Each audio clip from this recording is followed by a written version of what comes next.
No. I'm going to let everyone join and then we will get started in just a few moments.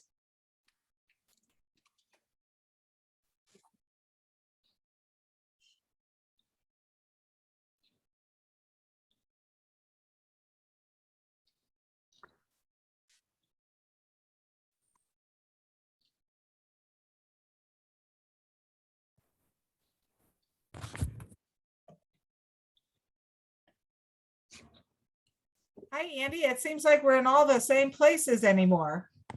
Well, it's good to see you again, Ann. How was everything? It's been since what? Whoops. I know. Or something.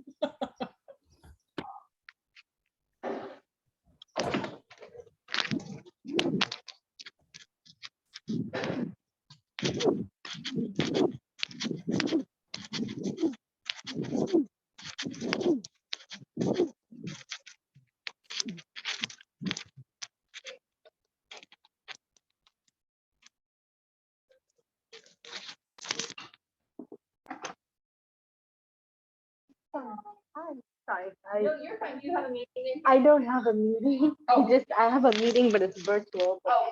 I had We'll be out in no, just a it's moment. okay. I'm so sorry. No, you're good. Thank you.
Good morning, everyone. Thank you for joining.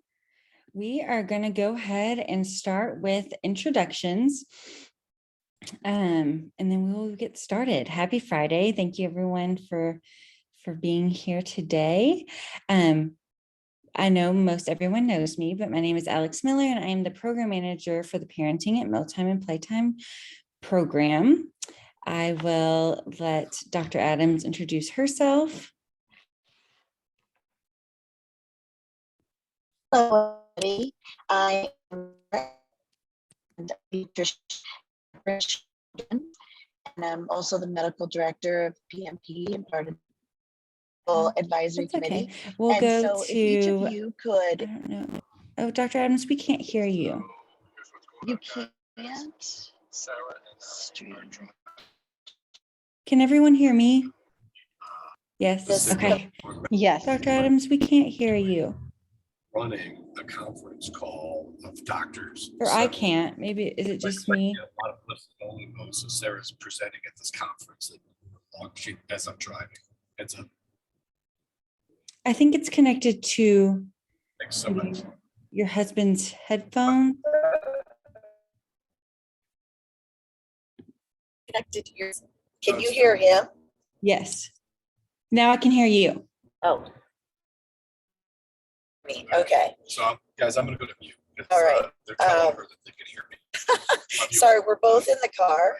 And so it's like, I think between all of our electronics, because he's in a meeting too, so I apologize. Anyway, Sarah Adams and pediatrician at Akron Children's, PMP director, part of this great advisory committee. And if everyone can introduce yourself and talk about your favorite summer activity. And my favorite summer activity is swimming. Great. Divya, would you like to go next? Divya has been added to our PMP team, and I'll let her introduce herself. Thank you, Alex. Hi, I'm Divya Dandaluri, and I'm a dietitian and lactation consultant at Dayton Children's Hospital. And I'm also helping with content for the PMP program.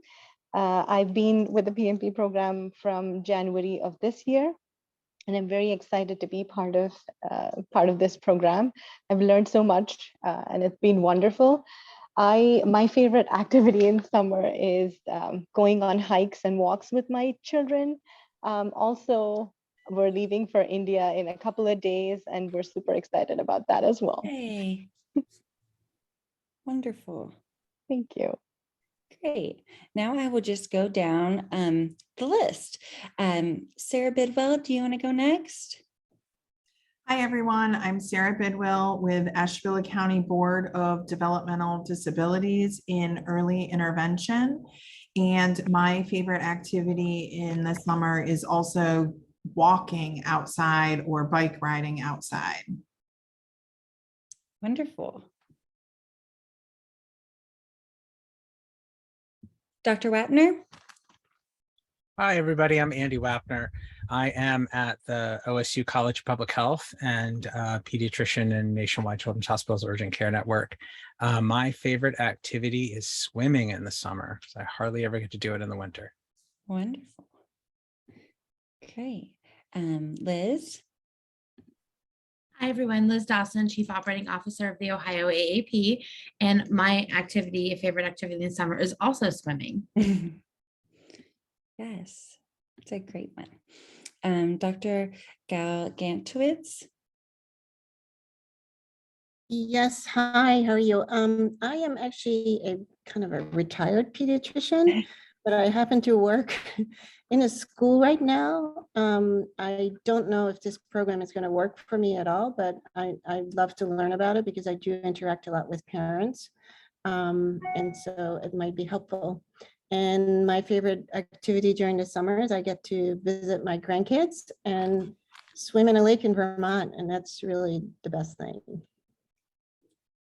Yes, that's wonderful. I've never been to Vermont. Yeah. Great. Karen? Good morning. I'm Karen Bakies. I'm a registered dietitian with the American Dairy Association Mideast, and I think I have been with PMP when it was ounce of prevention and from the very beginning. So my favorite thing is to go outside without a coat on. It's nice to do anything outside, and I love to garden. So all of my gardens are so far doing well. Great. That's wonderful.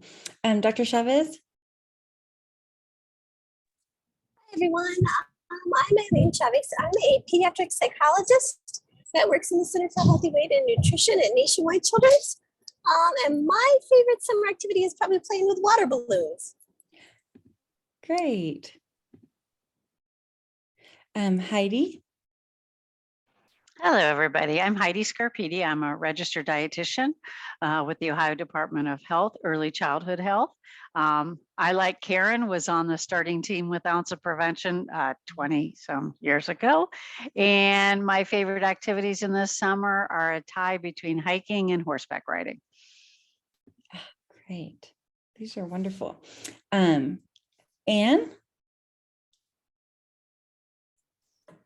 Hi, everyone. I'm Ann Conley. I'm the supervisor of the school nursing and early childhood health programs at the Ohio Department of Health.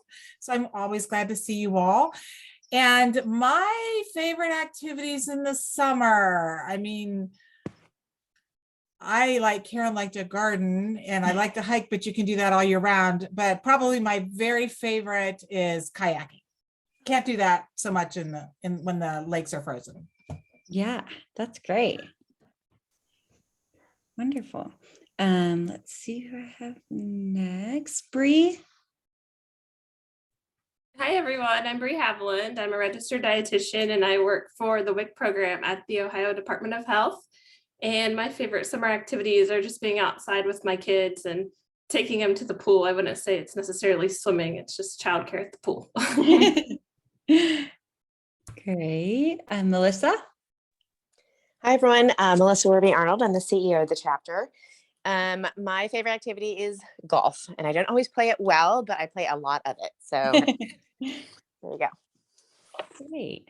And then last but not least, I think Dr. King.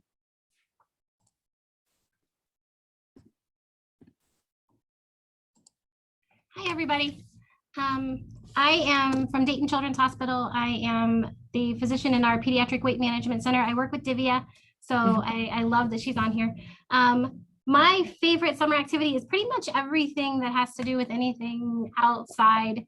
We just finished up swim team. Soccer is getting ready to get started, but I love swim team because we just kind of hang out by the pool. So I don't do so much swimming, but the kids do. But I get to watch them interact with all their friends and get to know their friends. And so we just finished that. But we also have a camper by the lake, and that's just a beautiful place to go sit and be mindful. And so I love the sunshine. So Yeah, those are all great.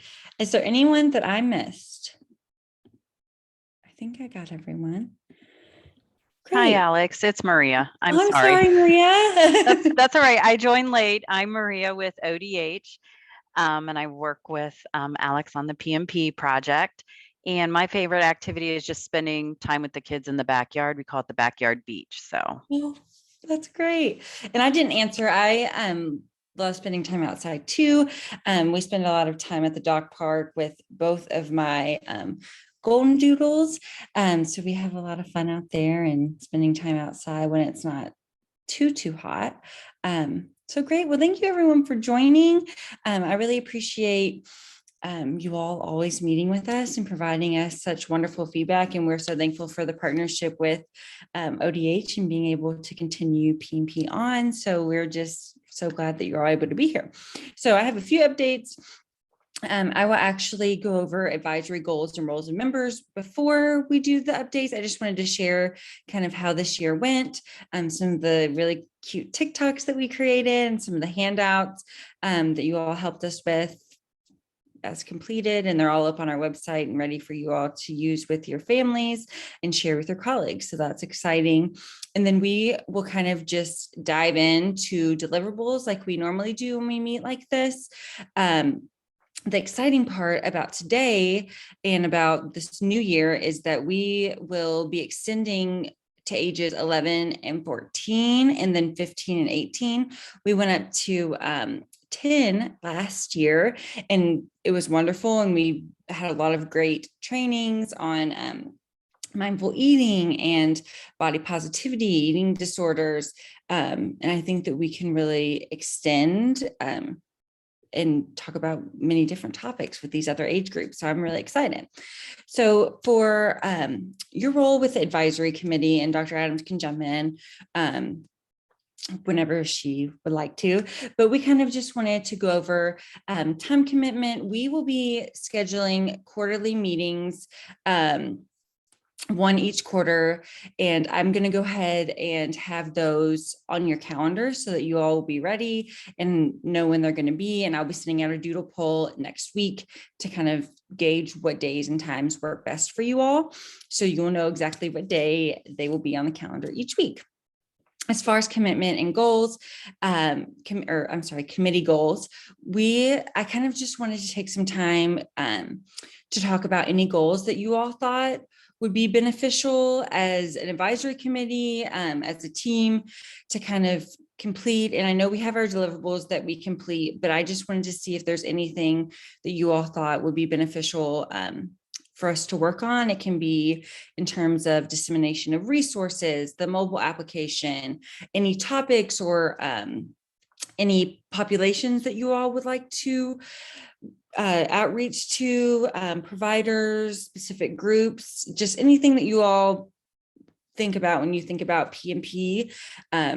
And I kind of open it up now and see, and these can be just ideas for goals, and then I will turn them into actual sentences and measurable goals that I will send out to you all to review. But I just kind of wanted to get some ideas for this year because this is our new fiscal year, started in July 1st. So kind of wanted to start thinking in terms of goals. And I'll go ahead and open it up at this point.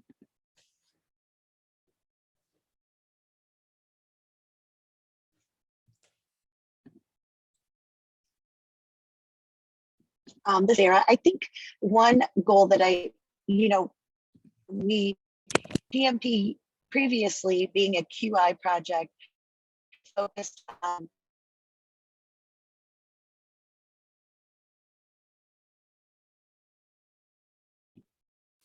Hey, Dr. Adams, you cut out.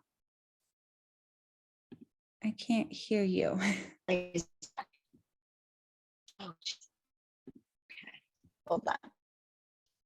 Dr. Adams, maybe if you turn your camera off, it'll be able to pick up better. Happening is when I put my earbuds in, I can hear you, but for some reason you can't hear me. Oh. So when I talk, I'll just take it off. Yeah.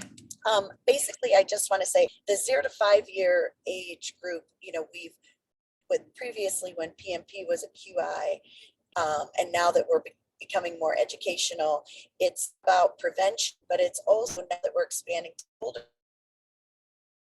focusing on also child treatment. Can you say that again? I'm sorry, you cut out at the end. Focusing on treatment? Treatment. Mm-hmm.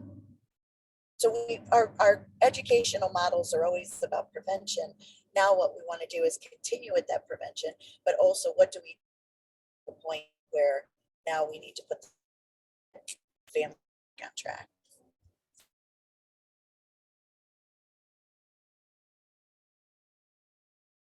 Great. Any other thoughts?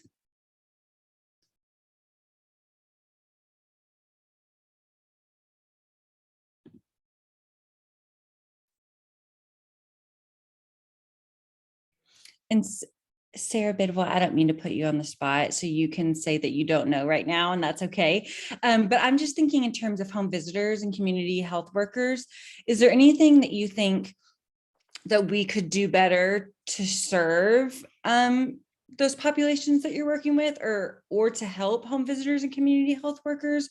Like anything that sticks out in terms of like being able to explain materials to families, or what materials that you think are missing, that you think there's a gap in PMP that we could help, or just like in Ashtabula County in general, like, is there anything that we're missing that we could help with as we're extending these ages?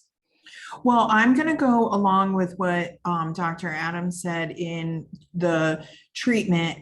Okay, we know what we need to do. How do we do that? What are strategies that we can provide for families, especially, you know, in home visiting? If we have picky eaters, what are some things that we can do to encourage them to, you know, sometimes it's not necessarily about eating the food. Maybe it's just tasting it, becoming familiar with it, exploring it. And I think we're on our way there when we're looking at like the TikTok videos and, you know, finding it doesn't always have to be a big, huge thing. Sometimes it's just the little things that we share with the families that encourage them in how to move forward.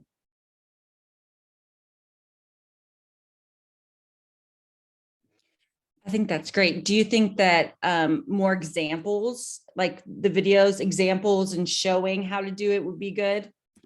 Yeah, examples showing, or just like little strategies, which again, you know, could just be like just little simple things. You know, like, have you tried this? Because a lot of times you'll hear that with families, well, I've tried everything. But then as you start to go over some new ideas, they're like, oh, I didn't think of that. So just little things that they can try.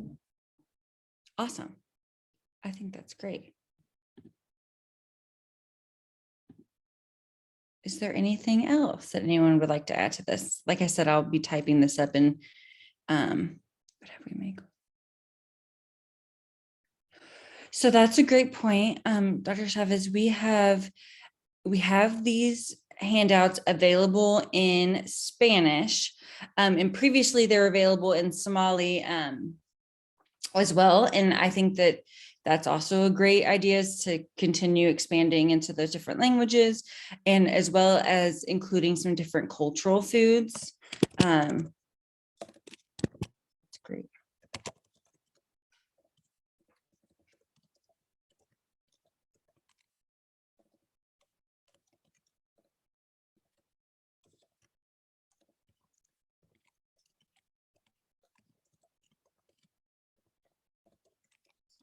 typing. Let's see. I I can think that's a, speak for, oh, oh, go ahead. there seems to be a question about, for the schools. I think the school that I work at, 90% of the kids get school breakfast and lunch. Mhm. And supposedly the school, I just started last year, and supposedly the school had gotten their food. They actually were very proud that their food was better than most, but it's still pretty terrible. And some of the kids, even though they don't get much food at home, they still don't eat it because they don't like it. And so the picky eater part is a big thing. And so I ended up spending about $200 a week to kind of get the kids who would come with headaches and stomach aches because they didn't eat, with snacks that, you know, they like better. And I got fruits and things like that. But it was a big problem. It's a big problem in the schools, that for the kids who, you know, don't get much food at home either, or maybe their taste buds are different.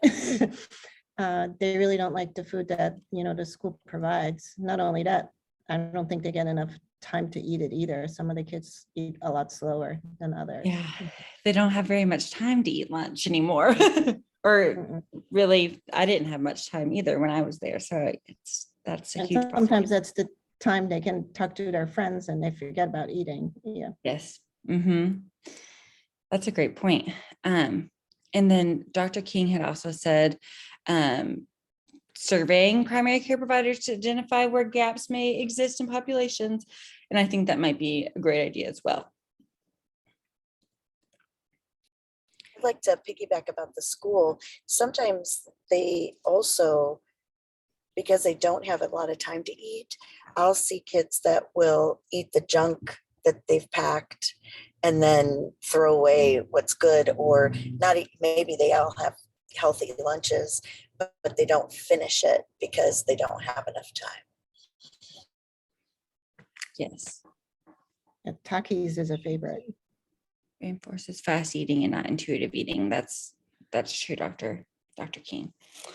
Great. Well, I think these are some great starts. And then I will, like I said, turn these into goals. And I will send that out to everyone. Yes. Alex, I was just wondering, thinking about what everyone just said, we got a handout just on like mindful eating and how to like intuitively eat. Yeah, we actually did, well, I say we, Divya actually did a training on mindful eating during this last year, and kind of walked providers through how to mindful eat with like a example, and it was really awesome. And I think we could do that for older age kids and kind of teach them how to do that as well. That'd be great. Yeah. This is Anne. I think if you could find a way to figure out how to be mindful in those short school lunch periods, that would really be great if you could combine that, recognizing how short the school lunch periods are, and then how can you incorporate that mindfulness? I think that would be wonderful if you can figure that out, crack that nut. That'd be great. I know. I know.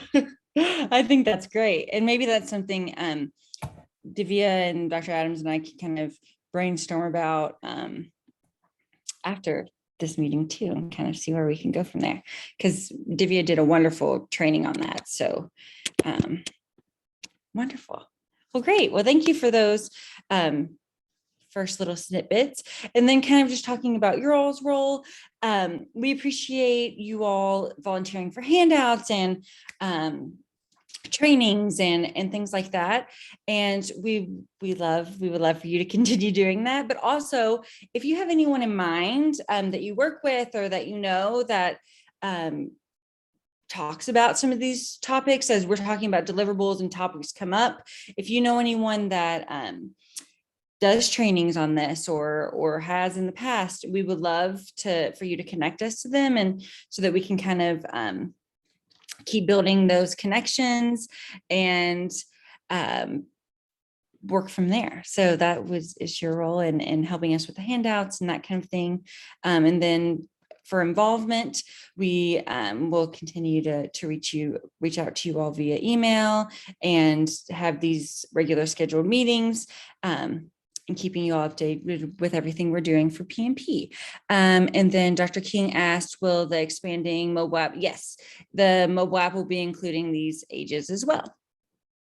Yep, great question. So for a few updates, thank you so much. And I'll be keeping note of everyone that reaches out. I just wanted to share a few really awesome updates that we did this past year. I'm going to stop sharing this screen and share my other screen.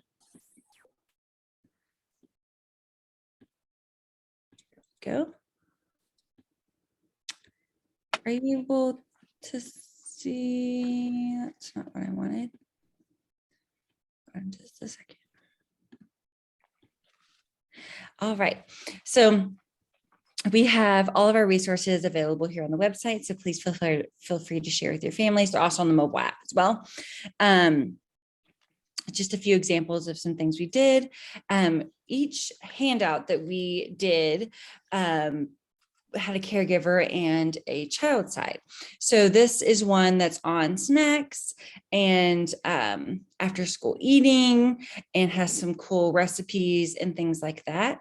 And then I will stop sharing this one and share my other screen because I want to show you all some of the really awesome TikToks that we did this year. So here is an example, just because we'll be talking about TikTok, so I wanted to show you all.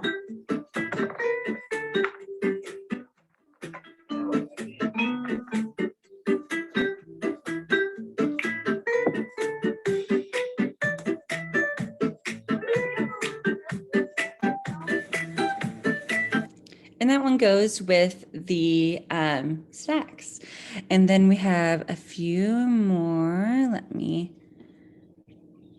They're all very cute, but I just wanted to show a few more.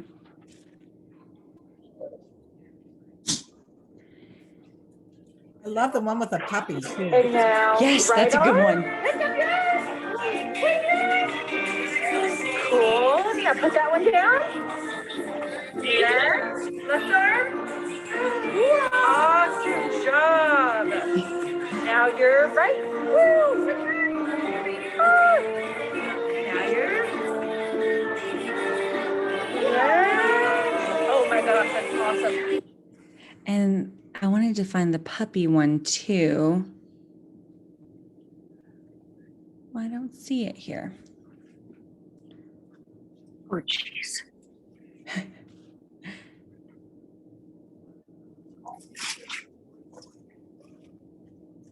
Let's see. One more. Oh, here it is. This is a good one.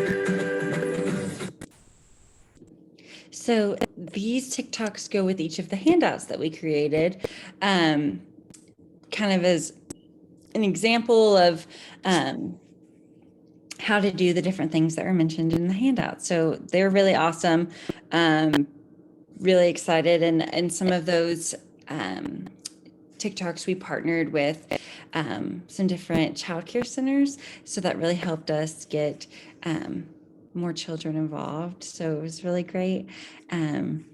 And yeah, are there any other updates, Dr. Adams, that you wanted to share, or Divya?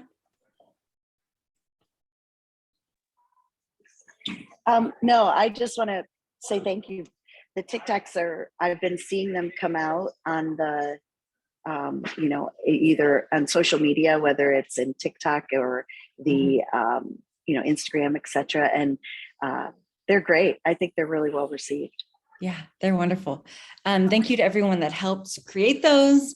And thank you to Maria and Anne and everyone at ODH for helping with the approval process and getting everything worked out with those. I thought they turned out really wonderful. Great. So for this new fiscal year, I'm going to give an overview of what we'll be working on this year. Like I said, we're extending to ages 11 to 14 and 15 to 18. We will be creating 2 new PMP handouts and edit 4 of the handouts. And PMP, so I like to just make sure that these PMP handouts are just like the ones that we've created over the years. They're not the age specific ones. They're ones like play and hunger cues and those kinds of ones. The last year we did 2 on complementary eating. So those were really great. So we will need to decide what 2 new handouts we want to work on and then which ones we would like to edit. And you can go to that website there, and I'll put this in the chat box so that you can see which handouts we have and what topics we have those areas on. We'll also be updating the toolkit, and I will put this in the chat box as well. And I know most of you all have looked at the toolkit and seen it. We'll also be doing 4 live trainings for ages 11 to 14 and 15 to 18. Last year we did them on body positivity, mindful eating, just different trainings. We can focus again on mental health, the female athlete triad, nutrition, activity, and eating disorders, any other topics that you all have noticed would be beneficial. We have done the interdisciplinary training, which focuses on mindful eating, nutrition, activity for the younger ages. We'll be expanding this to 11 to 14 and 15 to 18. So any topics that you think would be beneficial for those ages. And then we'll be editing 2 existing PMP recorded trainings. Last year we edited breastfeeding. We're still in that process. And then we edited the hunger cues training. And then we will, and I know 32 looks like a lot, but we will create 4 TikToks for each of the 4 handouts that we will create for ages 11 to 14 and 15 to 18. And they'll go with each of those handouts. So we'll have 4 handouts for age 11 to 14 and 4 handouts for 15 to 18. And then those TikToks will go with the handouts based on whatever topics we decide for those. Any questions on those so far? We'll go over each different deliverable and kind of talk about it. Great. Well, I wanted to start off with 2 new PMP handouts. These aren't the age specific. These are just handouts in general. Like I said, we've done on play and hunger cues, different topics like that. Are there any topics that you all think would be beneficial to the ages that you've been working with? We have ones on food insecurity, playing inside during the winter, recognizing hunger and fullness cues, responsive feeding, meal planning, really a ton of different topics. Is there anything that you think are missing that you would love to see, not age specific, but just in general on our website? We have one on food assistance as well. Obesity during COVID, just different ones like that. Alex, do we have anything for supplements, vitamins, anything like that? No, that might be something to consider for the older age groups. Yep, that's great.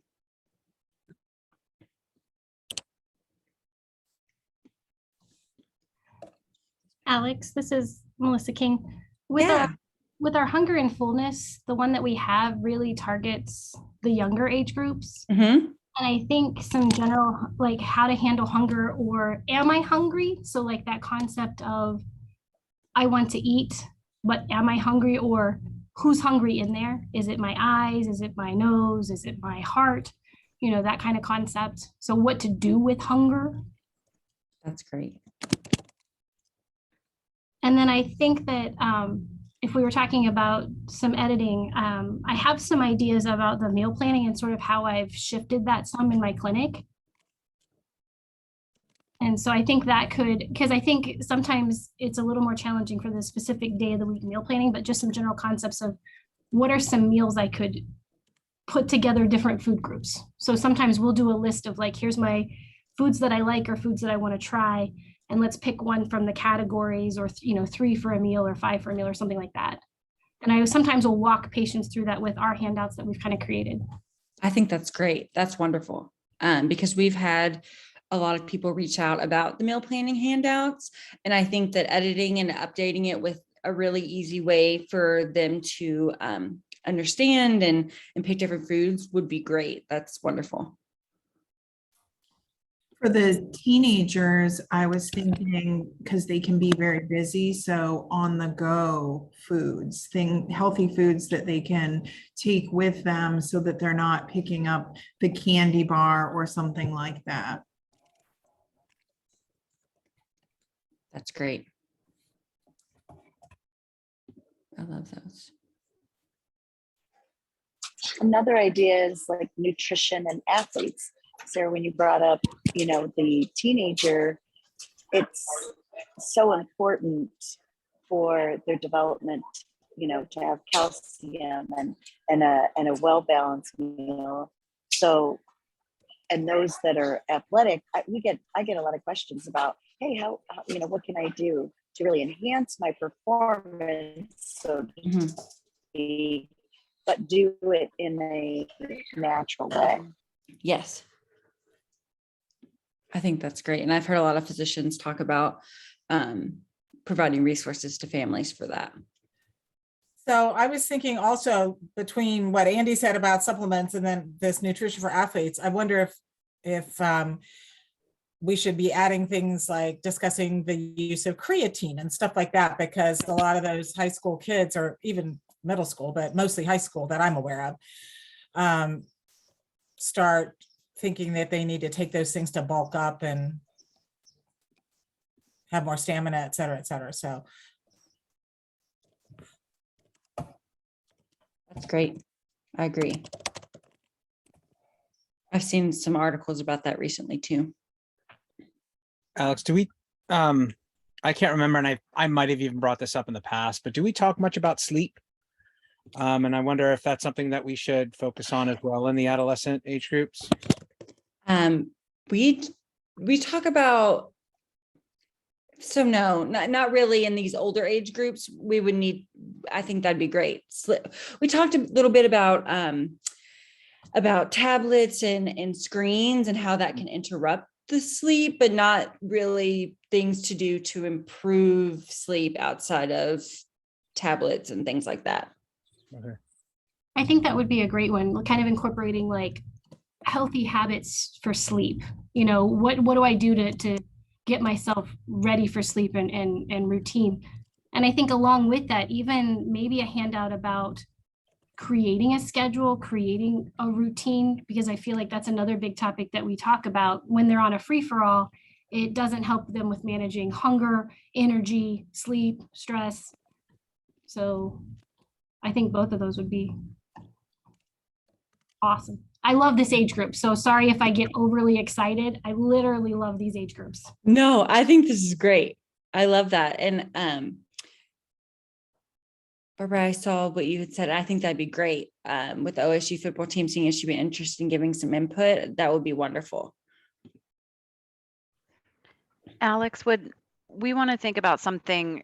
This is a lot on food and stuff, but maybe physical activity as well. Ideas for, those who aren't in sports. What are other ways to work that in around school and friend time and stuff?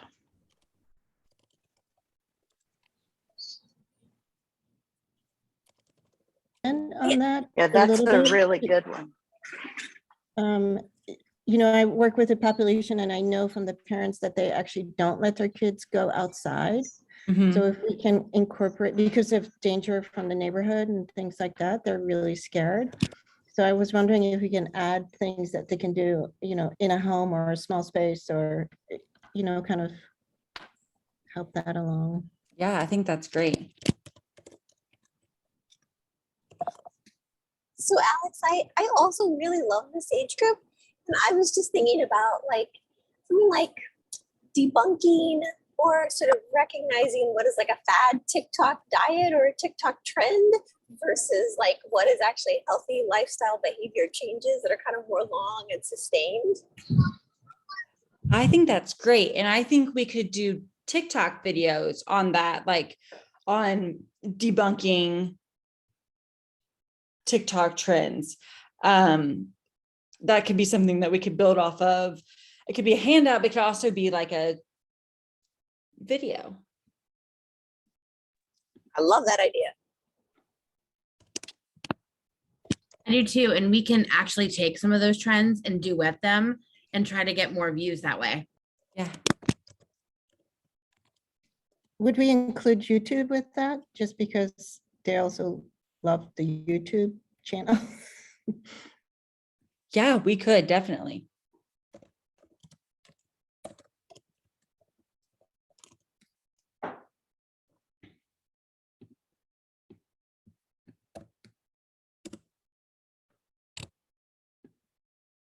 Anything else right here? Piggybacking on what Maria mentioned, we have a really good webinar about playing indoors, but all the activities are geared towards the little kids. So yeah, what do we do to get our older kids off media and on their feet?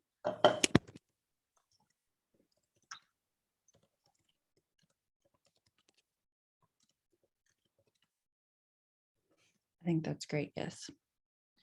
I think in addition to that, maybe doing some social media or TikTok challenges in those areas too. Those seem to be trending as well.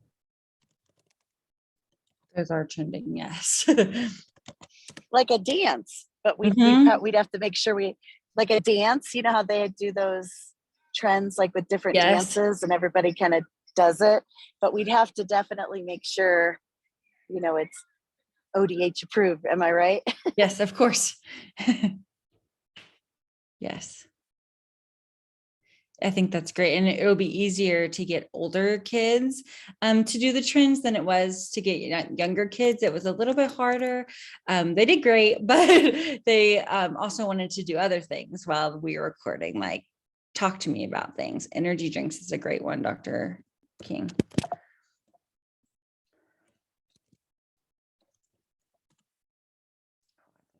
Here.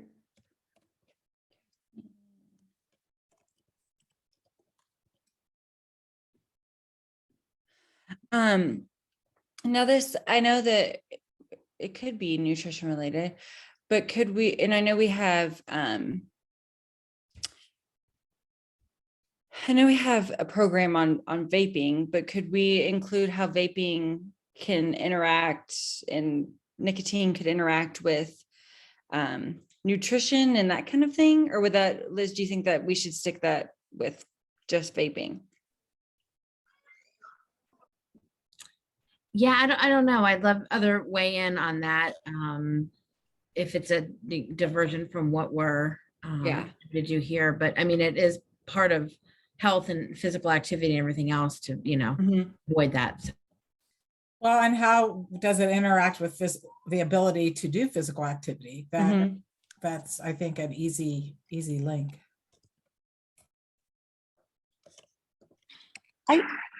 I think, like, in thoughts about that, let's go to the root cause sometimes about why kids vape.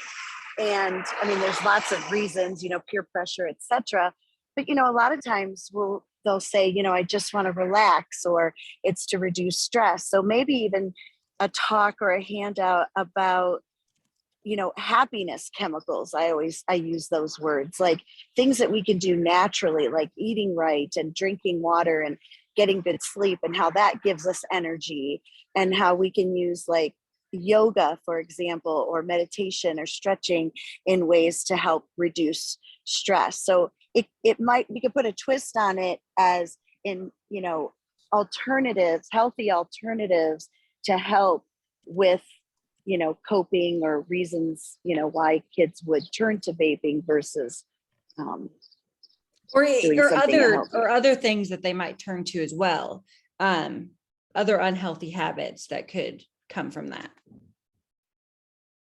And some might turn to vaping as a weight loss technique, like people used to use kind of smoking back in the older days. That's true. In lieu of eating. So that could be another bend on that. Mm-hmm. And weight loss pills as well, because I know that high schoolers, that's something that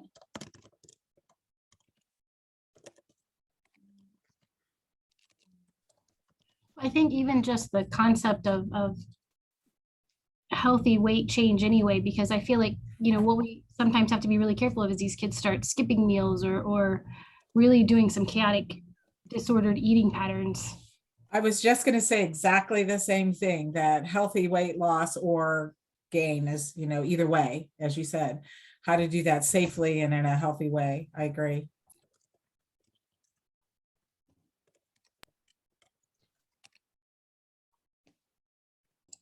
I know this is ginormously, oh, sorry, go ahead. No, you go ahead. I know this is a ginormously broad topic, and but I feel like it's a conversation that I come up with regularly with a lot of these kids is exactly what you're mentioning, like stress management.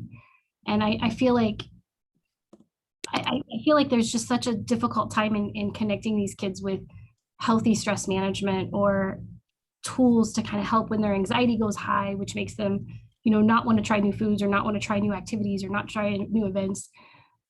I don't know. I feel like that's a big, huge topic. I wouldn't even know where to like start taking a stab at it, but I feel like it's so intertwined in all of this with sleep and physical activity and nutrition. No, I think that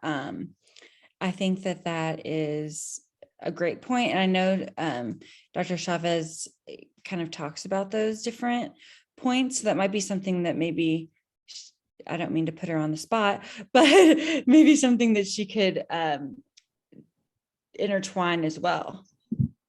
Yeah, I'm happy to totally do that because I talk about all of these things with the kids. I see the other thing that I was thinking about was really like, we're talking about disordered, but just disordered eating, emotional eating, that kind of stuff. Like weight bias and the role that weight bias and internalized weight bias kind of plays into then in people kind of engaging in some of these unhealthy weight loss strategies, you know? Yes.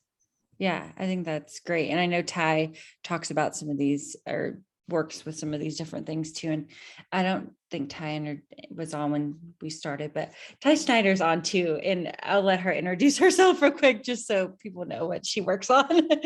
Hi, sorry, I was dropping my dog off at the vet, but I'm on now.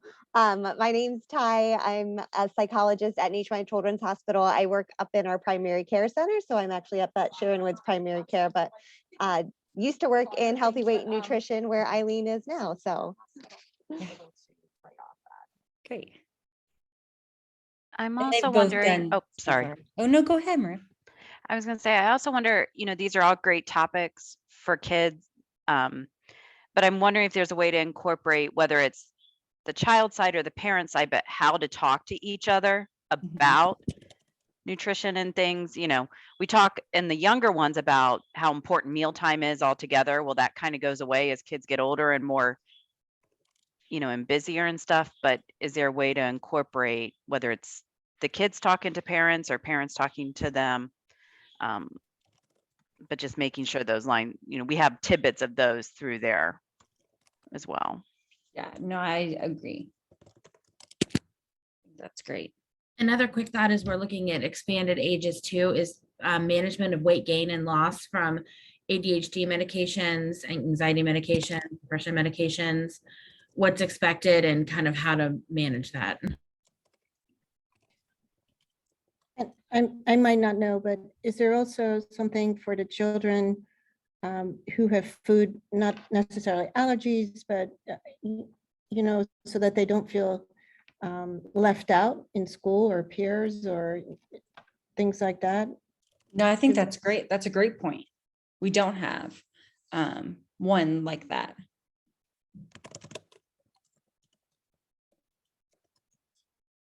or cultural, no pork or things like that, and how do you navigate that?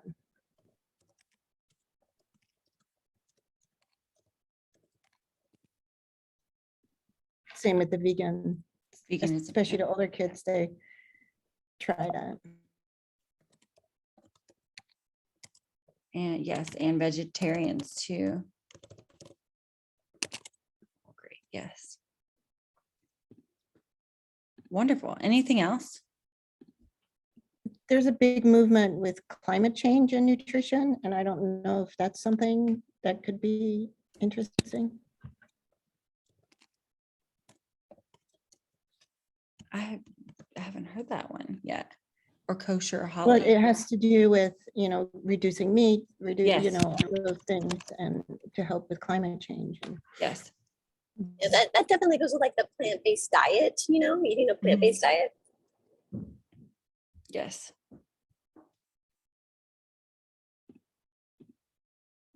Great. I think these are all wonderful. These are great topics. I love this.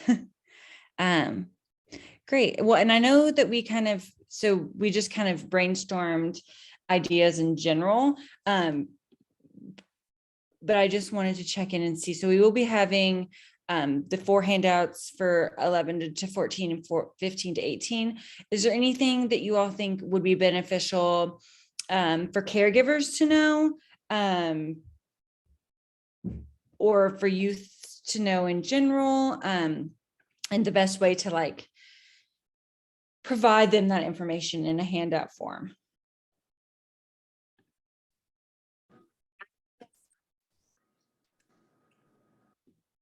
And below here are examples of what we did for the smaller ages.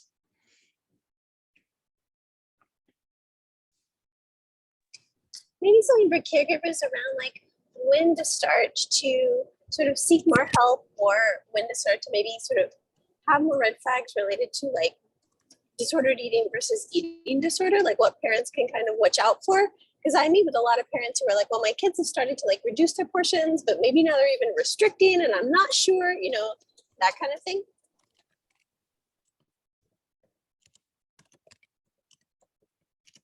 It's great. Wonderful. Checking the chat too. Anything else?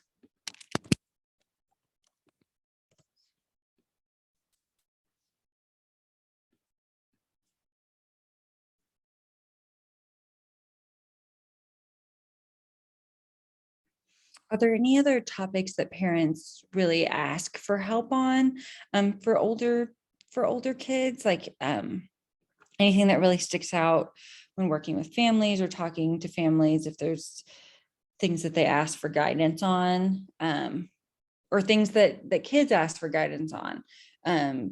Would maybe some sort of tracker be good for the kids side, or I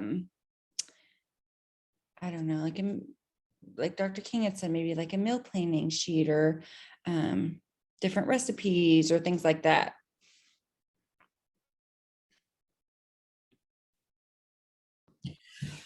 I know that my son is 16 and he's starting to get into meal prep. And so I like the idea of him having recipes to look at, giving him different ideas for, again, like what he could be doing. So I do think that some of the teenagers would use some of the recipes or meal prep ideas. And does he cook on his own? That might be I'm still there with him. There are some things that he does on his own, and then other things that I'm there with him. So, I mean, he's in a situation, he has me helping him. So, but when we are making these handouts, I'd like to think about both kids that have families helping, and then maybe they don't have as much involvement and they're looking to make these changes on their own. Okay, I think that's great.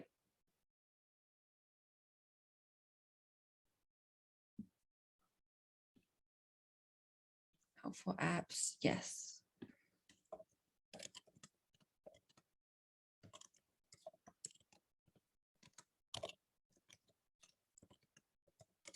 think that's great. Because the phones are still a big thing too. So a lot of people go for apps and that kind of thing.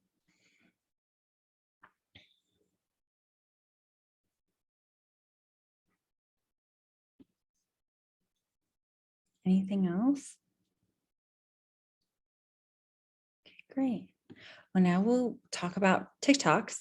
So from the suggestions that you all had provided, are there any great TikTok ideas? I know we talked about a few, debunking, duetting, some different things like that, but are there any other TikTok ideas that you think these older age groups would enjoy? Any short videos?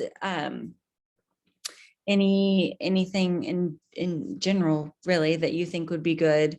And parents can watch these as well, to help provide examples or ideas or to show or watch with their kids. So any ideas that you think would be helpful? I do think, like, you guys were just talking about, kids doing meal prep and things like that. I do think showing them cooking some simple, recipes that are fast and nutritious would be interesting. My daughter watches cooking demonstrations all day long. So yes, she loves to cook. She loves to cook, right? But I mean, so that might be something that they find interesting, especially if it's like, something different to do, not just like, here's how to cut up fruits and vegetables, but right. Some simple recipes. Especially, I mean, think, a lot of these kids are going to go off to college and things like that. I was trying to think, even if it was like, foods you could cook in like a dorm room or something like that. That's just something like really easy for them. Or small, Might be kind of something new. Or like microwave food ideas. Mm-hmm. And maybe at the end of like one of the TikToks, you could have a group of the teenage friends trying what they made, or maybe another video at the end where the teenager made it for their family and the family sits down to eat the dinner that they made. Yeah, that could be a way for them to interact with their families and make meals with them. Or if you do like the dorm prep, then you made it in the dorm and then some of the, roommates are eating what they made in the dorm. Yeah, definitely. Alex, as we're thinking of those, I just, which I know we talked about before in the other ones, just remembering to be aware of food insecurity and things like that as these are being developed, because not everybody's going to have the same resources and food choices. So as we're thinking about, if there is one about making a simple recipe, that it's food that would be accessible to everyone and not real expensive and things like that, just to be cognizant and aware of everybody's different situations. Mm-hmm. Or like minimal ingredients needed to make the healthy meal. Mm-hmm.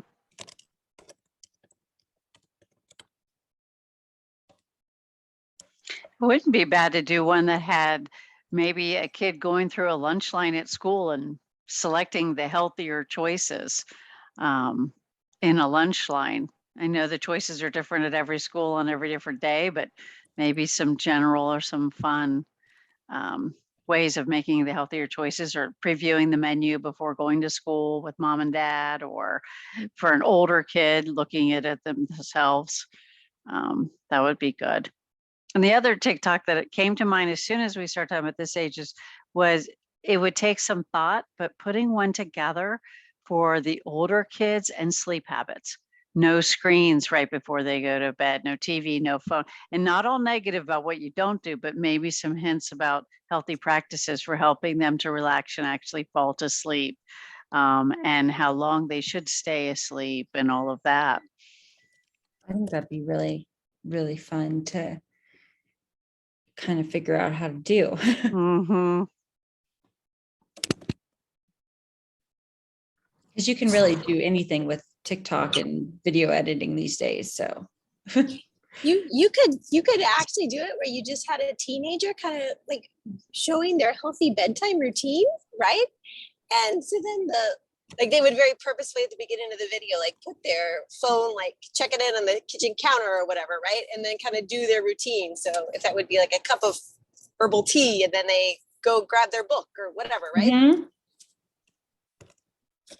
Yeah, I think that's great. I was thinking that too, when we were saying not make it all negative, like, so you put your phone down, but this is what you do in place of it, or you turn the TV off, but this is what you do in place of it. And I know in the past, we've done this with our immunization social media and outreaches. We had a small focus group with lived experience experts that were teenagers that were able to give us some ideas of what would impact them or what would, you know, make them want to watch these videos. So we might want to do, even if it's virtual, something with a diverse panel of teenagers this age to get some ideas directly from them on how we can do this that would most impact them. This is Karen. We've done a lot of work around what we call this group, the Gen Z group, that preteen teen. And we have found that when you have someone of the same age on TikTok doing that to their peers, that it's more impactful. I think the biggest thing is that it has to be authentic. It can't look like it's been scripted or rehearsed or they've got messages. So if you can find someone who just authentically can show the positive behaviors to their peers is what we have found to be the best route to go. That's great. And maybe another topic, and I don't know how you would do this in a TikTok, but you know, as I think about physical activity and when I train early child care providers, we look at the day and we find 5 minutes of physical activity throughout the day. Is there a way that, so it's not that you have to sit down for an hour and do running on a treadmill. Is there a way to show how physical activity shows up through the day? And that you can just do little snippets of it, that it doesn't have to be, you know, an hour and a half outside running or whatever. Yes, yes, I think that's great. That way they don't feel like they have to spend a whole hour doing some kind of exercise in the gym.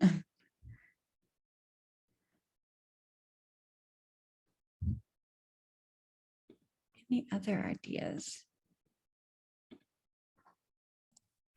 I think it might be a fun TikTok. I don't know if a 12-year-old would think it was fun, but we talk a lot about substitution. So like if you're eating, like getting takeout somewhere, you know, what happens if, you know, one person gets the fries with the burger and the other person gets the salad and or the fruit and you share.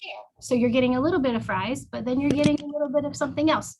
Or if you take it and you bring it home and you open up a cup of applesauce or you open up some green beans. Nobody said you couldn't have burger, fries, and green beans. And so we kind of talk about just like this to that kind of thing.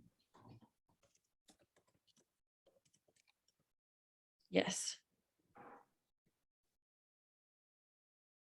Yeah, I was thinking with the, like with the sleep one, if we had a set of twins, one demonstrating the good behaviors, one demonstrating the not so great behaviors, and then showing one being bright-eyed and bushy-tailed in the morning and ready to learn, and the other one being really tired and not getting out of bed very easily. That could be one approach. And kind of make it fun that way. Yes, Sarah has a set of twins. There you go. They're real cute. They've been in one of our videos. Yeah. So that works out perfectly. And then you can make it really funny, you know, so that the kids laugh about it too, but realize that it's, you know, serious, but oh yeah, that's me. Which one are you, you know? Mm-hmm. Oh yeah, they would definitely do that. We could work on that for sure. Okay. Wonderful. We are moving along. These are wonderful ideas. I'm so excited. So now we're on to 4 live trainings. So we do trainings with primary care providers, invite home visitors, community health workers every year. This past year we did nutrition and mindful eating, social determinants and body positivity, some different other body positivity trainings, a few other things. But we'll have 4 trainings for ages 4 to 11 and 5 to 18. So I wanted to see what topics you think would be beneficial for primary care providers, nurses, home visitors, community health workers. It will be about an hour training. It can be on a few topics combined or separate. But any ideas that you all have, and we'll have 4 of them, 1 per quarter this year.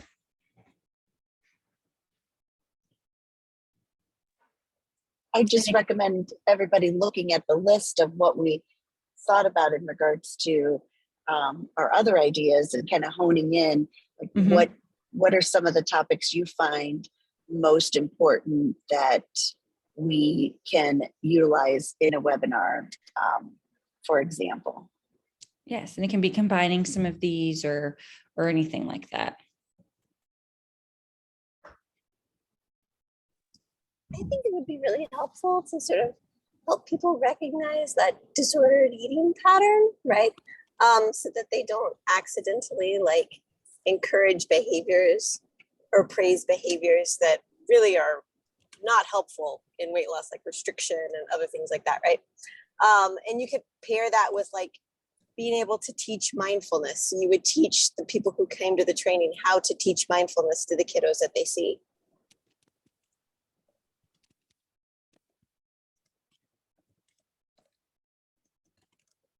I think that's wonderful. One topic that I think, and it could be part of a webinar, I know for myself as a provider, just how to talk to the families, like asking permission, even so, like, how do you do it so that you get them? And this is basically motivational interviewing. So motivational interviewing these families on such a sensitive topic. I think that's something that all our providers really need to know how to do, because it's a touchy subject, and then it's almost like you don't want to say, oh, well, your BMI is so high. Even just like when I have to put a diagnosis of abnormal weight gain just because I need it for a code, it gives me a little anxiety as a provider, because I don't want them to assume that I'm, judging them, or you know what I'm trying to say. So teaching the teachers how to identify and really talk to these families so that we can get started on helping them. I totally agree with that. I think the motivational interviewing is going to be really important, and thinking about how that can be used in a 15-minute visit with patients and families. The actual implementation, instead of just going through like what are, ORs and all the other acronyms that we might already be well aware of, but how to actually implement that, and how to roll with the resistance that might come up, and making sure that we're setting goals that are really relevant and attainable for these patients and families, and not the goals that we know might be most beneficial or recommended. And I think along with that, at least what I find in practice is, I think we oftentimes, because we're treating things, we expect to see outcomes quicker than I think is realistic when you're talking about this level of behavior change. And so I find a lot of I celebrate with kids when they come back in and they just have been more mindful about their behaviors, more aware of what they're doing. Like, oh yeah, Dr. King, I realized I was, having second helpings, but maybe I wasn't really hungry, or I realized that I was skipping meals, or I was going too long without eating. And I find that those are really successful changes, even though the kid comes back in and they've gained weight. And, and so I feel like just realizing how to communicate realistic expectations for both themselves as providers, but also to set those expectations for parents, because change is not easy, and pre-contemplative is part of the change. And so when they're just considering these options and kind of analyzing their own behaviors, that's progress for me. And so I think that's gives us more, I guess, patience, teaches us to give more grace, that you're not going to necessarily see, or what kind of outcomes can you expect to see if you're doing these short interventions over 2 or 3 visits, or 10 or 12 or whatever. I think that's great.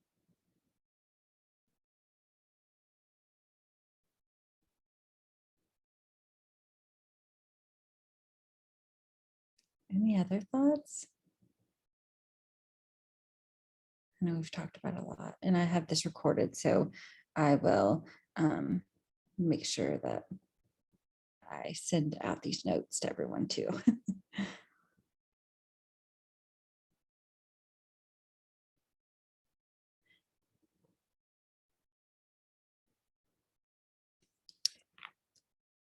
I also think a training on the female health triad and including that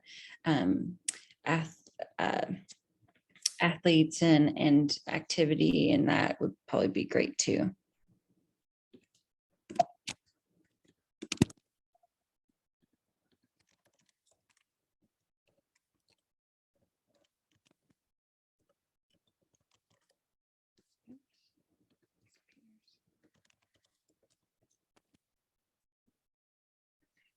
Great, wonderful. Awesome. So we also have the PMP toolkit.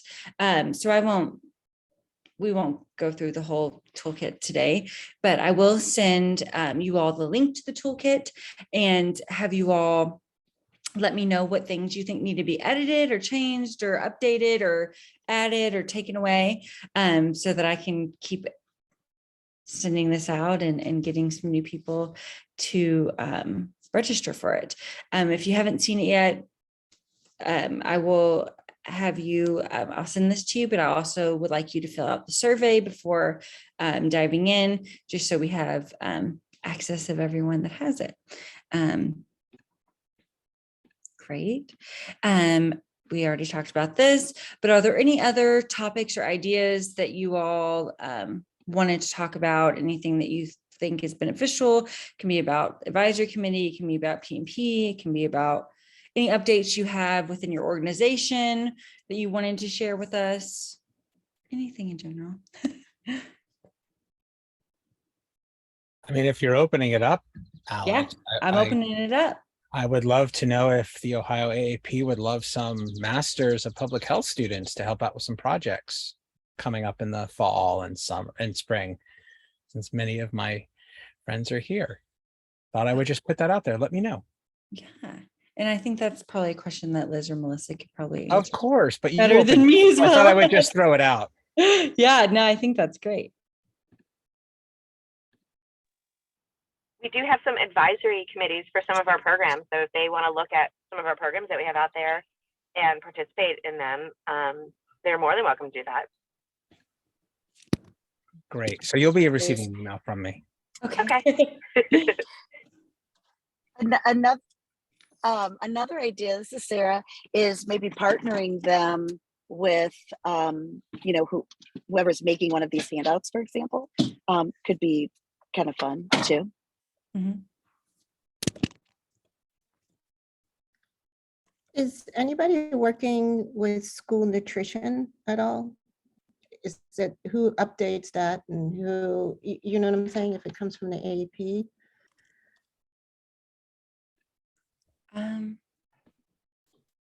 I don't think that we have been much. I could be. This is Karen. I was going to even suggest that might even be one of your areas, because I know I've heard several comments around school nutrition and the meals that are being served, and lots of changes through COVID in that entire world, and the supply chain and the foods that they're able to get and serve have certainly been impacted the last couple of years.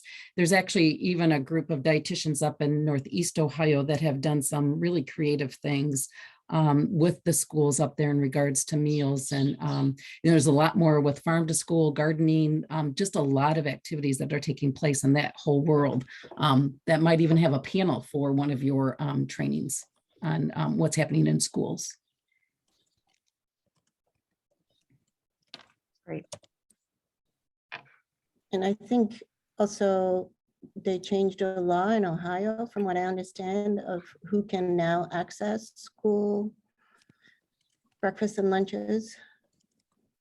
Well, during federal COVID, funding, I think it's federal funding has changed. Yeah, well, during COVID, all kids ate at no charge in schools.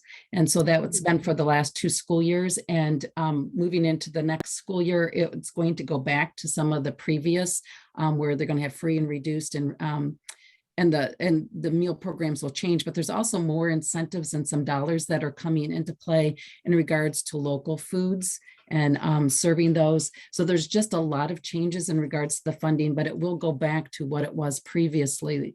It's a moving target because there's proposed legislation that's been coming out on a regular basis, every 2 weeks, in regards to what's happening with school meals. So it might be good to have someone from ODE even to kind of just give an update of what's happening. So you guys know where your patients that are ultimately eating in schools, what's being impacted in that world and how they're getting the meals and what's being served.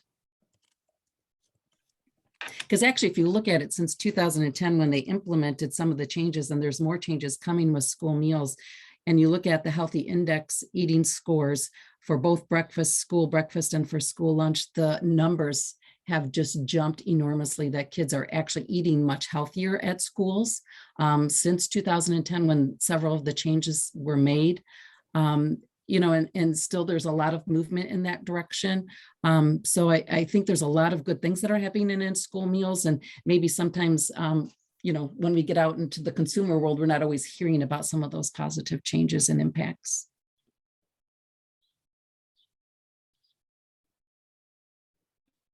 Yeah, I think that's great. I think that's a great idea. Anything else?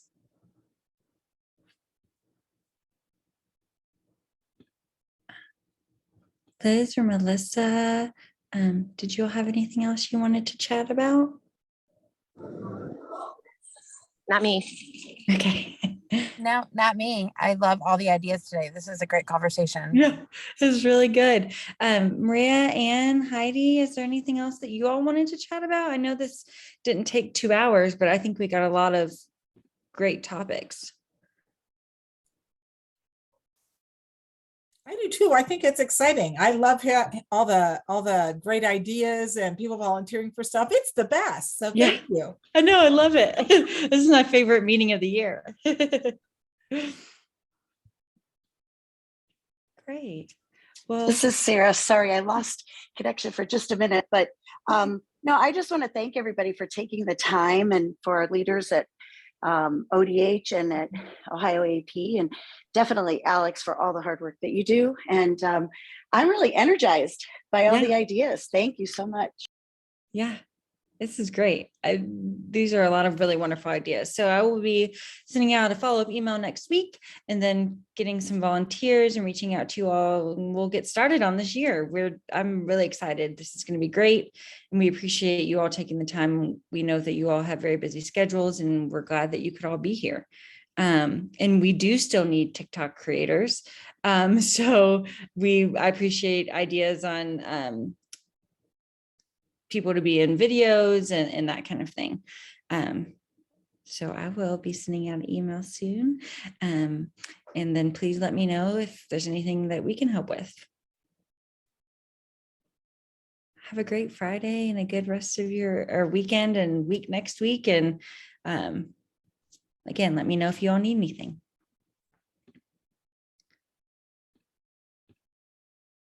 Thank you.